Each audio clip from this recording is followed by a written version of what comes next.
It all starts with a simple realization. Someone decides that they are done walking, and so they sit down. It is comfortable there. Perhaps it is the light dancing through the branches, warming the earth at their toes. Or perhaps it is the purple mountains in the distance, and how it makes them feel held by something larger.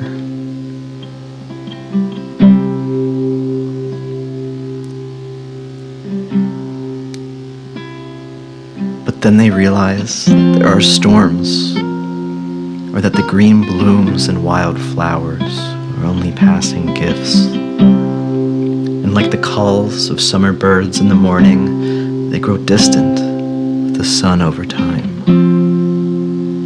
So they take some stone, and they take some wood, and they build something above their bodies. But they are careful to leave open a small square so that they remember why they stopped at this very same place at that very first time. And they call this place a house.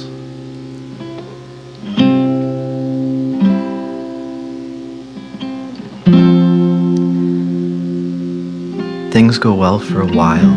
There are holes to patch and fields to sow. But then they realize there are storms within ourselves, too. These storms are a fuzzy grayness that fills in the edges of the house at dawn and at dusk.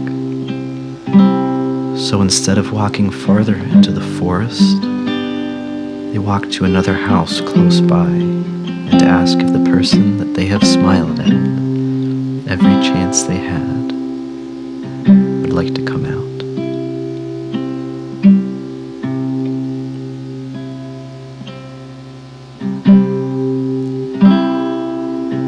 One person is enthralled by the slender curving arms of the other, and the other person lights up at the way the other says mouse, pronounced like there is a W hiding in the spelling of the word. And they both decide that these two things are something that they cannot live without, because every big thing is really made up from a lot of smaller things, just like a house.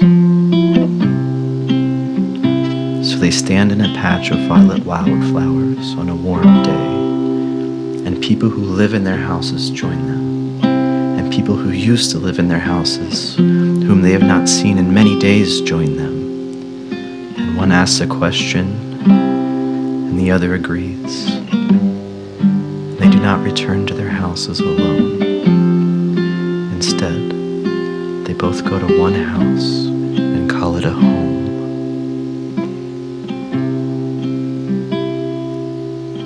They live like this for what seems like the first part of forever. But they manage to keep track with small gifts, like new plates when the old ones become scratched, new pants when the old knees wear thin from working, and a single bunch of wildflowers from the same patch that still grows in their minds every morning. They make love before the sun rises, and in the woods on top of sweet grass bristling, in the current beneath the waterfall. And then they are amazed at a sudden new life, one that was put together by their lives. And so now even the mountains look smaller to them when they look at their new life. But to the new life being held, their lives will be larger than any range ever seen.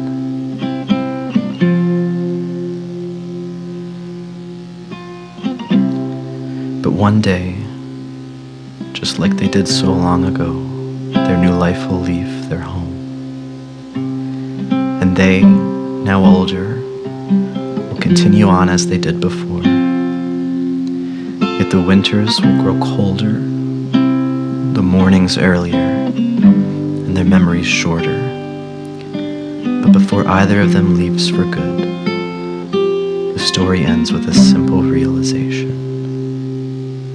Every little thing that built their home will be a piece of them for the last part of forever.